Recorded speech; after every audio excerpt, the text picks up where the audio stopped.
आपकी अदालतमध्ये रामकथा वाचक मोरारी बापू यांच्यावर आरोप आहे की हे दुहेरी भूमिका बजावतात.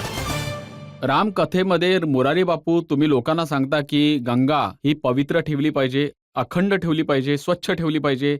गंगेमध्ये घाण फेकणं तर अपराध आहे, पाप आहे, कारण हिला तर भगवान शिव यांनी आपल्या डोक्यावर स्थान दिलं होतं. पण जेव्हा कथा होते एखाद्या नदीच्या किनाऱ्यावर, तिथे तर लोक खूप कचरा फेकतात. बघा, मी जिथे पण अशा ठिकाणांवर कथा होत असते तर माझ्या श्रोत्यांना आणि स्थानिक नागरिकांना मी मनापासून विनंती करतो, याला मी, कारण की गंगा माझ्या दृष्टीने आतून तर पवित्र आहेतच, त्याला कोणी अपवित्र नाही करू शकत, पण बाहेरचं वातावरण स्वच्छ नाहीये. तर मी त्यासाठी वारंवार मनापासून विनंती करत असतो की की असं नाही झालं पाहिजे. त्याबद्दल मी सक्रिय राहत असतो त्या तुम्ही गोष्टीसाठी. नेहमी म्हणता की भेदभाव नाही झाला पाहिजे, भेदभावाबद्दल नाही बोललं गेलं पाहिजे. पण कधी तुम्ही हरिजनांच्या मंचावर बोलता, कधी तुम्ही दलितांच्या घरी जेवण जेवता, तर जातीमध्ये विभागणी तर झालीच. सर्वम खलविदम ब्रह्म हे उपनिषदी सूत्र आहे आणि तुलसीदासांनी त्याला हिंदीमध्ये भाषांतरित केलंय. श्री राममय सब जग जानी करऊं प्रणाम जोरी जुग पर. आणि ज्या रामाची भाकरी मी खातो, ज्याची गाणी गातो, तो राम स्वतः शबरीला म्हणतो की जेव्हा शबरी त्याला म्हणाले की मी अधम जातीची आहे, अधम जाती में जडमत भारी असा शब्द आहे, तर राम म्हणाले की जात पात कुळ बडाई, शबरी मी जात पात कुळ धर्म मानत नाही. मी एका भक्ताच्या अंतरंगातली भक्ती पाहतो, तर या नात्याने मी सगळ्यांच्या जवळ जातो. एक मी कोणालाही एक जाती आणि रंगावरून भेदभाव नाही करू शकत, तर त्यामुळे मी सगळ्यांच्या या भावाने बघून त्यांच्या जवळ जातो. आजकाल तर सगळे हनुमानजींची जात सांगू लागले आहेत. आता काय करता येईल? आता योगी आदित्यनाथजी म्हणाले की ते वंचित, दलित, हनुमानजी. बघा, योगीजींच्या प्रती माझा खूप मोठा आदर आहे. आमचे ते पूजनीय आहेत. पण तुम्ही कोणत्या संदर्भामध्ये म्हटलं आणि ते लोकांनी कुठल्या प्रतिक्रिया दिल्या त्याबद्दल? ते हनुमान आमचा एक इस्लामवाल्याने म्हटलं की हनुमान. त्याने म्हटलं की जसं नाव असतं की सुलेमान, हां, त्याच हां. प्रकारे तर नाव आहे मी तर हे हनुमान. स्वागत करतो असं म्हटलं असेल तर हनुमानजींचा फोटो घरात ठेवा आणि हनुमान चालीसाचं पठण करा. खऱ्या स्वरूपात हनुमान रहमान होऊन जातील. तर माझी तर तीच इच्छा आहे. कुणी म्हटलं की हनुमानजी जैन आहेत, असं काही मी पेपरात वाचलेलं आहे. तर हे सगळ्या प्रकारचे हनुमानजींना स्वीकार करावा, कारण वायू तर स्वीकार करावा लागेल ना. पवनला तर जिवंत राहायचं आहे तर पवनचा स्वीकार करावा लागेल आणि हनुमानजी पवनपुत्र आहेत. पवन ना हिंदू असतो ना मुसलमान असतो, ना कोणी ब्राह्मण असतो ना कोणी क्षत्रिय असतो. पवन जातीमुक्त आहे. पाचही तत्व जातीमुक्त आहेत.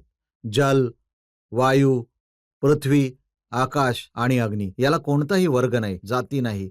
काही कोणी म्हटलं तर ती तुमची जबाबदारी आहे, त्याला मी काही नाही पण करू शकत. राजकारणातील लोक खूप इंटरेस्टिंग चर्चा करतात. अतुल कुमार अंजन, जे कम्युनिस्ट पार्टीचे नेते आहेत, त्यांनी म्हटलं की हनुमानजींबद्दल म्हटलं गेलं की लाल देह लालील असे, तर ते लाल रंगाचे आहेत, तर ते कम्युनिस्ट झाले.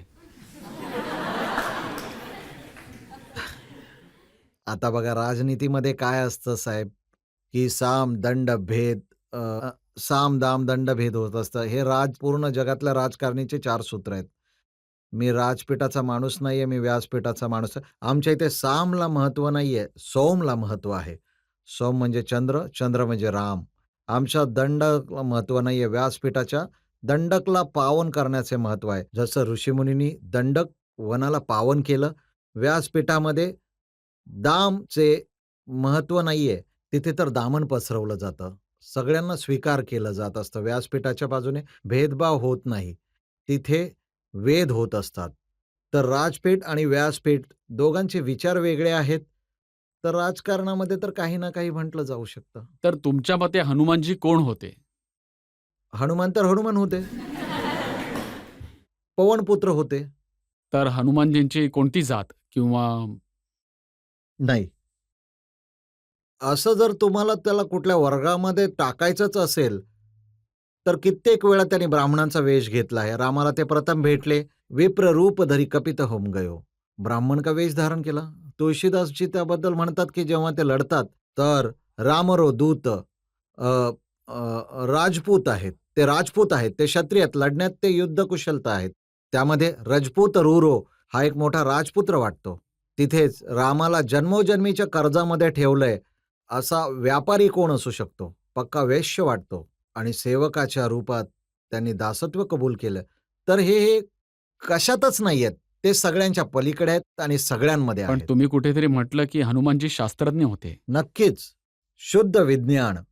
हनुमानजी शास्त्रज्ञ होते. No doubt. कारण सीताजीचं शोधकार्य हनुमानकडे दिलं गेलं. हनुमानपेक्षा जास्त सुद्धा बुद्धिमान आणि बलवान लोक होते रामाजवळ, पण हनुमानजींनाच का? कारण ऊर्जा कुठे लपली आहे हे शास्त्रज्ञाशिवाय कोणी सांगू शकत नाही. हनुमान शास्त्रज्ञ आहेत आणि वाल्मिकी सुद्धा शास्त्रज्ञ आहेत. म्हणूनच गर्भवती सीतेला कुठे ठेवायचं ते वाल्मिकी यांचा निर्णय होता, की ही जी ऊर्जा गर्भवती आहे तिला शास्त्रज्ञच सांभाळू शकतात. तर हनुमानजी शास्त्रज्ञ आहेत. खूप बरं झालं तुम्ही हनुमानजीबद्दल सांगितलं. आता ही कॉन्ट्रोवर्सीला मला वाटतं संपली गेली पाहिजे. आता तुमच्या मते हनुमानजी सगळ्यांचे आहेत. नक्कीच, नक्कीच, नक्कीच.